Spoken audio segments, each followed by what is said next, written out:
আল্লাহ পাক রব্বুল আলামিন প্রথম কাতারে ডান দিকে যারা দাঁড়ান তাদের উপর আগে রহমত নাজিল করেন, তারপরে প্রথম কাতারে যারা আগে দাঁড়ান বাম দিকে যারা আছেন তাদের উপর রহমত নাজিল করেন।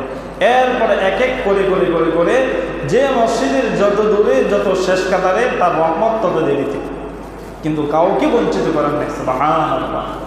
তাহলে বলুন তো দেখি, মসজিদের সামনের কাতারে বসাটা লাভজনক না বিপজ্জনক? কথা কয় না, লাভজনক না বিপজ্জনক? আমার কাছে মনে হয় বিপজ্জনক। আমরা সামনে বসতে চাই না, সামনে আসতে চাই না। কাউকে যদি বলি সামনে এসে বসেন, উনি আসে না। আপনি বসেন, আমি আমার জায়গায় বসছি। কিন্তু সামনে আসলে লাভ না লস? লাভ। কিন্তু এই লাভে আমরা নাই। আর এই লাভের কথা কেউ যদি শোনায়, এটা শুনতে আমাদের ভালো লাগে না। কিন্তু এছাড়া দুনিয়াকে অন্য কোনো লাভের কথা শোনেন, সবার আগে উনি দৌড় দিব, বলবো যে কারো কইস না, এ লাভের কথা আমারও তো বলছো আর কারো কইস না, আমি আর তুই সব সক্কা নাম। কিন্তু আখিরাতমুখী কোনো লাভের কথা যখন বলি, তখন এই লাভ অর্জন করার জন্য আমাদের এতটা আগ্রহ, আমাদের এতটা চেতনা, আমাদের ততটা অনুভূতি কাজ করে না। কেন? এটা অদৃশ্য, এটা দেখা যায় না। হ্যাঁ, আখিরাত দেখা তো যায় না। জান্নাত এটা কি দেখা যায়? দেখা তো যায় না। কবর ভিতরে গেলে কি হবে দেখা যায়? দেখা তো যায় না। তো এই জন্য দুনিয়াতে মনে যা চায় তাই করি, মনে যা চায় তাই মুখটা দিয়া বলি। আমার যেখানে মন চায় এই পাওটা দিয়ে সেখানে চলি, এই হাতটা দিয়ে যা মন চায় আমি তাই করি। কিন্তু আল্লাহ তাআলা আমাদের প্রত্যেককেই একটা বিবেক নামক একটা আদালত দিয়েছেন। আমি আমার নিজ নিজ জায়গা থেকে আমার বিবেককে যদি প্রশ্ন করি, আমার এই বিবেক নামক আদালতের মাঝে আমার নিজের মামলা নিজে দায়ের করি, আমার এই বিবেক ওকালতি করে আমাকে রেজাল্ট দিবে, তুই যা করতেছ সব অন্যায়, সব অন্যায় করতেছ। দুনিয়ার কোনো হাইকোর্টে যাওয়া দরকার নেই, কোনো জায়গায় মামলা দেওয়া দরকার নেই, কোনো উকিল ধরা দরকার নাই। আল্লাহ যে বিবেক দিচ্ছেন, এই বিবেকের মাঝে নিজের গোটা জীবনের অপকর্ম ভালো কর্ম সব কিছু এখানে ঢেলে দেন, আর এটাকে প্রশ্ন করেন, দেখবেন অটোমেটিক রেজাল্ট আসবে, অটোমেটিক রেজাল্ট আসবে। আমরা এই জবান দিয়ে বলি দুনিয়াটা কয়দিনের দুনিয়ারে বেটা বাহুবলী দেখাস, কয়দিন থাকবি, কত সম্পদ তোর দরকার, কত অর্থ তোর দরকার, কত ক্ষমতা তোর দরকার, বলি কি বলি না? বলি কি বলি না? কিন্তু এই অর্থ, এই সম্পদ, এই ক্ষমতার লোভ আছে না নাই? কম না বেশি? এমন একটা মানুষ নাই পৃথিবীতে এই যে অর্থ সম্পদ ক্ষমতার প্রতি লোভ নাই। যে কইব তার লোভ নাই, এটা ফেরেশতা, এটা মানুষ না। তার কারণ ফেরেশতার কোনো খাহেসাত নাই, তো তার লোভ থাকবো কি? আর যারা ইনসান তাদের খাহেসাত আছে, তাদের লোভে আছে, হয়তো কারো বেশি কারো কম, সবার লোভ আছে, কারো কম কারো বেশি। আমরা এই মানুষটাই বলি কয়দিনের দুনিয়া, কয়দিনের দুনিয়া। একটু চিন্তা করেন, একটা জিনিস, এক আজব জিনিস, এই জিনিসটা হচ্ছে কাফনের কাপড়। কিসের কাপড়? এক আজব জিনিস। যে ব্যক্তি এই কাফনের কাপড়টা তৈরি করে, সে নিজে তার কাছে এটা রাখে না, সে বিক্রি করে দেয়। সে কি করে দেয়? বিক্রি করে দেয়। আরও আশ্চর্যজনক বিষয় হচ্ছে, যে কিনে সেও তার নিজের কাছে রাখে না, সে আরেকজনের কাছে এটা কি করে দেয়? বিক্রি করে দেয়। আরও আরেকটা বিষয় আশ্চর্য, আরও যে কিনে সে এটাকে ব্যবহার করে না। যে কিনে সে কি করে না? এটা জীবিত মানুষ এটা ব্যবহার করে। আরও আশ্চর্যজনক বিষয় হচ্ছে, যে এই কাপড়টা পরিধান করে ব্যবহার করে, সে নিজেই জানে না সে কাফনের কাপড় পরছে। চিন্তা করছেন? এক আজীব আশ্চর্য এক কাপড়, যার নাম হলো কাফনের কাপড়। যে বানায় সে বিক্রি করে দেয়, যে বিক্রি করে সে করে না, আর যে করে সে নিজেই জানে না। এই কাফনের কাপড় পরতে হবে কিনা আমাদের? পরতে হবে কিনা আমাদের? হবে, হবে। এ দুনিয়ার চাকচিক্য, ভোগ বিলাসিতা, আরাম আয়েশ যা আছে, প্রভাব প্রতিপত্তি আধিপত্তি, অর্থ সম্পদ ধন দৌলত, স্ত্রী সন্তান, সব একদিন আপনার পর হয়ে যাবে।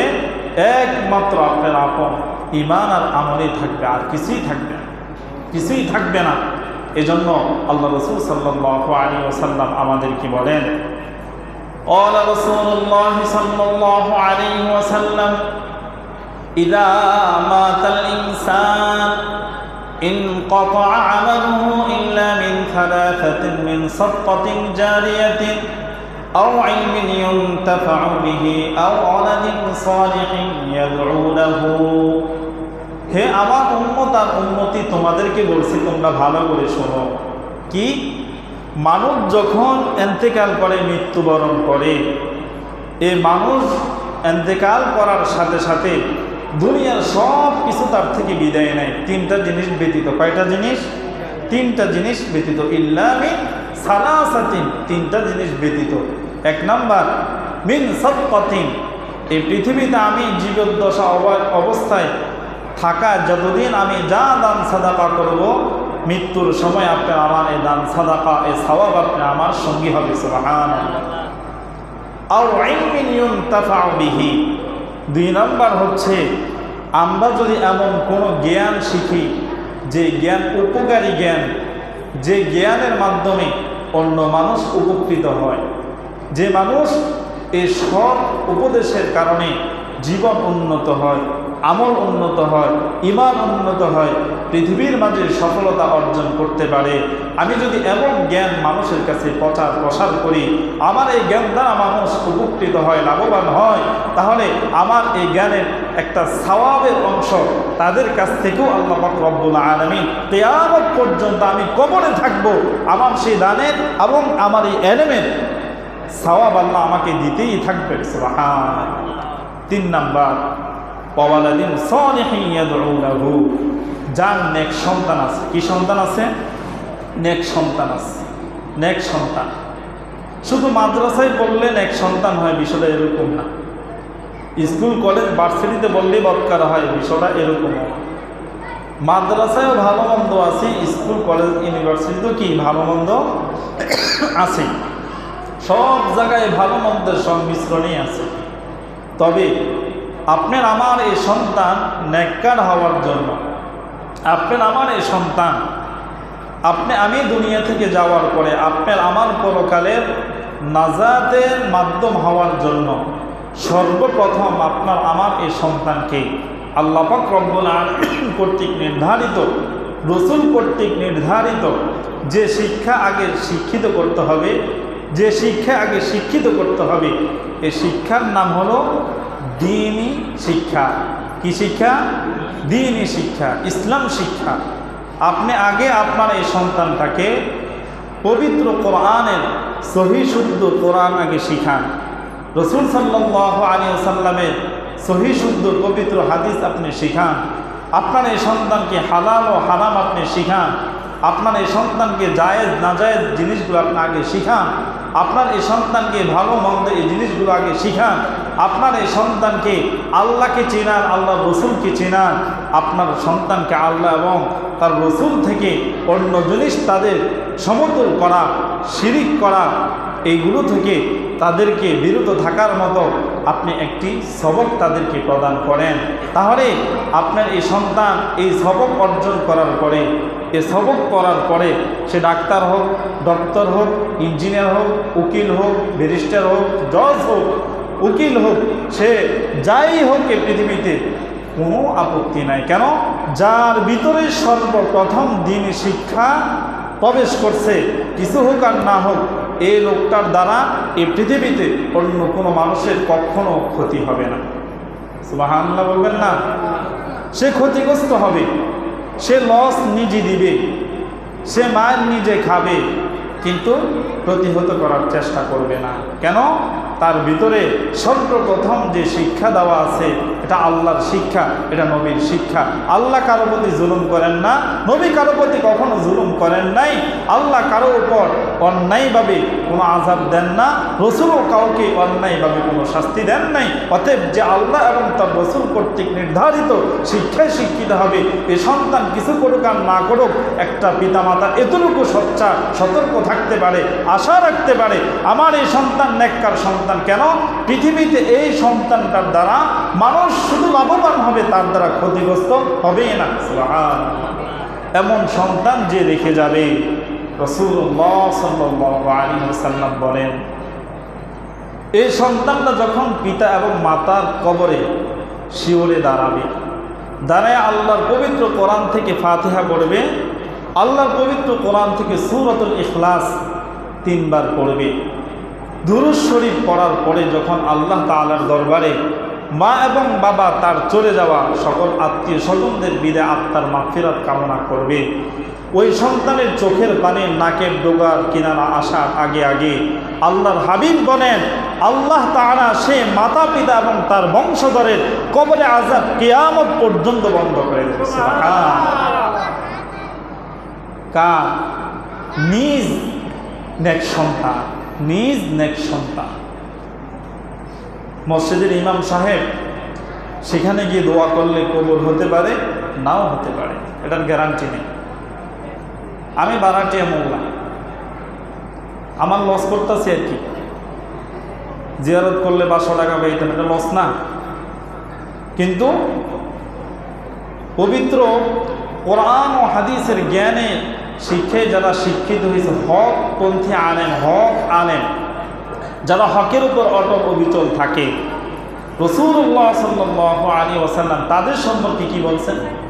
আল্লাহ নবীর এক সাহাবী একদিন আল্লাহ রাসূল সাল্লাল্লাহু আলাইহি ওয়াসাল্লামের দরবারে গিয়ে বলতেছেন, ইয়া রাসূলুল্লাহ, ইয়া হাবিবাল্লাহ, ওগো নবী, আপনি প্রায় সময় আমাদেরকে বলে থাকেন আমি পৃথিবীতে চিরকাল থাকবো না, তোমরা তাড়াতাড়ি আমার কাছ থেকে ইলম শিখো, কোরআন শিখো, হাদিস শিখো, আমি হয়তো কিছুদিন পরেই তোমাদের কাছ থেকে বিদায় নিয়ে চলে যাব।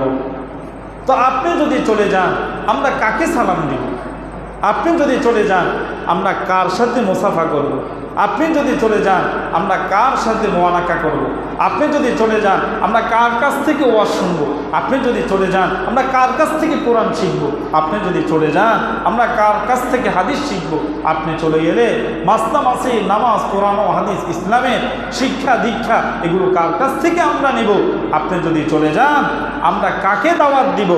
আল্লাহর হাবিব সাল্লাল্লাহু আলাইহি ওয়াসাল্লাম তখন উত্তর দিলেন, আমি পৃথিবী থেকে চলে যাওয়ার পরে একজন হকপন্থী আলেমকে যখন তুমি সালাম দিবা, তুমি মনে করবা স্বয়ং আমি রসুলকে তুমি সালাম দিলা। সুবহানাল্লাহ। তুমি যখন একজন হক আলেমকে হাতে তার মুসাফা করবা, তুমি মনে করবা আমি রসুলের সাথে তুমি মুসাফা করলা। সুবহানাল্লাহ। তুমি যখন একজন হক আলেমের সাথে সিনাকি মিলাইবা, তুমি মনে করবা আমি রসুলের সাথে সিনা মিলাইলা। তুমি যখন একজন আলেমের কাছ থেকে এইভাবে জমাট হয়ে কথা শুনবা, ওই আলেম যদি হক কথা বলে, হক হয়ে থাকে, তাহলে তুমি মনে করবা স্বয়ং আমি নবীর জবান থেকে তুমি কথা শুনছো। সুবহানাল্লাহ। তার কারণ এই ব্যক্তিটা হয়তো আপনার মতো কালো আর সাদা, না হলেও চিকন, না হলে মোটা, না হলেও উচ্চ, না হলেও নিম্ন বংশের, কিন্তু কথা একটাও তার বাপ দাদা বংশের কারণ স্বয়ং এই কথাগুলো হয়তো আল্লাহ না হোক আর আল্লাহ রাসূল। সুবহানাল্লাহ।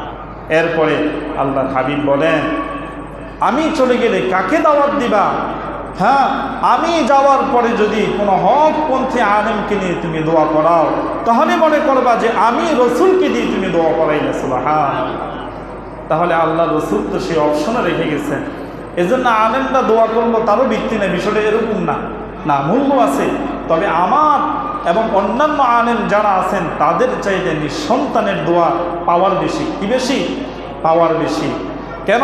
দেখেন, আপনারা যখন আমাদেরকে নিয়ে যান দোয়া দুরূদ করার জন্য, যখন আমি দোয়া করি আল্লাহ অমুক ভাইয়ের মা বাবা দুনিয়াতে নাই, আজকে মা বাবার কথা স্মরণ করে দোয়ার আয়োজন করছেন, এতক্ষণ যাবত আমরা দুরূদ শরীফ পড়ছি, কোরআন শরীফ পড়ছি, এই সওয়াব যা আপনি আমাদের জন্য মঞ্জুর করছেন তার একটা অংশ আপনার এই বান্দা আর বান্দির কবরে পৌঁছে দেন, ভাইয়ের মা বাবাকে মাফ করে দেন।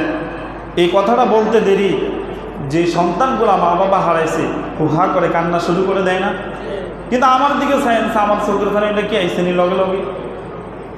আপনার মা বাবার কথা বলতে দেরি, আপনার চোখের পানি আসতে দেরি হয়েছে না, কিন্তু আমি যে দোয়া করতেছি আমার চোখের পানি আসছে কিনা?